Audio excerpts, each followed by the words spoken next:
ఈరోజు ఏదో యేసయ్య సిలువ పైన చనిపోయాడు అని బాధతో వేదనతో ఇక్కడికి వచ్చి మన కన్నీరు కారుస్తలేదు. ఏదో బాధతో వేదనతో యేసయ్య చచ్చిపోయాడు, దేవుడు చచ్చిపోయాడు అన్న రీతికి ఇక్కడ మనం చేరలేదు. ఈరోజు ఆయన పునరుద్ధానుడు, అర్థమవుతుందా? ఈరోజు ఆయన సింహాసనాసీనుడు, అర్థమవుతుందా? ఇప్పటికే ప్రకటన గ్రంథం ధ్యానిస్తూ వచ్చాం. ఉదించబడిన గొర్రెపిల్ల యోగ్యుడు, సమస్త మహిమ ఘనత కృతజ్ఞత స్తుతులు యుగ యుగములో ఆయనకే కలుగును గాక అని స్తుతి ఆరాధన కొనియాడబడుతున్న యేసు ప్రభు.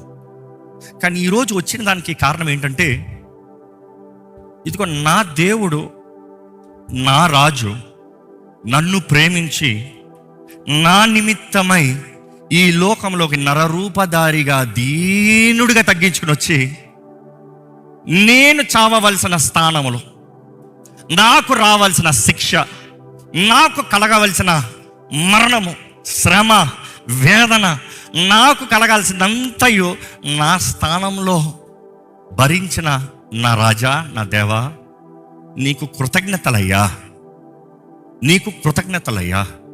ఈరోజు చేరున్నామంటే క్రూసిఫిక్షన్ రిమెంబరెన్స్ అంటే ఇట్ ఈస్ రిమెంబరింగ్ నా కొరకు నా దేవుడు, నా రాజు, నా ప్రభు, నా సర్వం, నా ప్రియుడు చేసిన కార్యం ఏంటో జ్ఞాపకం చేసుకుంటూ సెయింగ్ థ్యాంక్ యూ.